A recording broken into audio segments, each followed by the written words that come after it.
देखिए मेरे बाबू, सवाल सेम ही है। सवाल में कह रहा है कि सी ए परपेंडिकुलर है ए बी पे, ये 90 दे रखा है, ये 90 दे रखा है। वैल्यू क्या क्या है, ए सी की वैल्यू है 4। यानी मेरे प्यारे बच्चों ये जो लेंथ है ये पूरी कंप्लीट लेंथ है 4। बी ए की लेंथ है जी 3, ये लेंथ है मेरे बच्चे 3। तो ये 3 ये 4, तो ये लेंथ कितनी आएगी मेरे भाई 5। बहुत बढ़िया। अब सवाल में ये कह रहा है कि जो सी ई एफ है उसका एरिया इस क्वाड्रिलेटरल के एरिया के बराबर है। यानी जितना एरिया इसका होगा ना मेरे प्यारे बच्चों, उतना ही एरिया इसका होगा। यानी इसने इसको दो भागों में बांट दिया।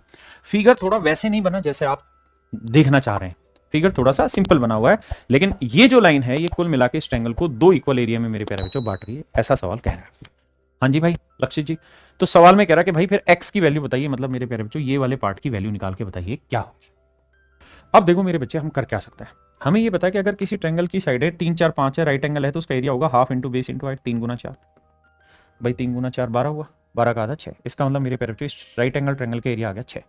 यानी इस पूरी ट्रायंगल के एरिया मेरे बच्चे 6 है। आपने कहा जी ठीक है।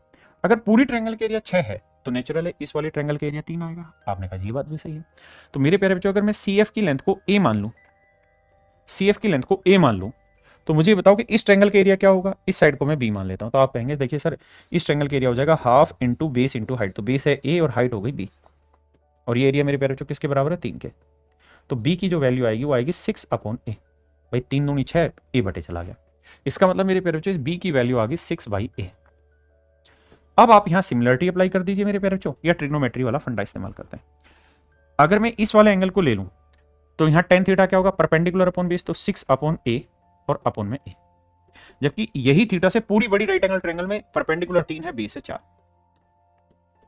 अब सोल्व करते हैं, 3 एकम 3, 3 दूनी 6, तो 4 दूनी 8। तो ए भाई ए इंटू ए स्क्र हो जाएगा, तो ए स्क्र की वैल्यू 8 है मेरे प्यारे बच्चों। तो ए की वैल्यू आएगी 2√2, 4 दूनी 8 होता है। अब मेरे प्यारे बच्चों ये बताना, मुझे ये पूरी लेंथ कितनी थी, तो सर ये लेंथ 5 थी। ए की लेंथ कितनी है 2√2, तो 5 में से ये लेंथ घटा देंगे तो एक्स आ जाएगा। तो एक्स की जो वैल्यू है वो 5 माइनस 2√2 है मेरे प्यारे। 5 माइनस 2√2 जो होगा वो एक्स के बराबर होगा। यानी मेरे प्यारे बच्चों option A is your absolute right answer. Option A मेरे प्यारे बच्चों आपका करेक्ट आंसर होगा।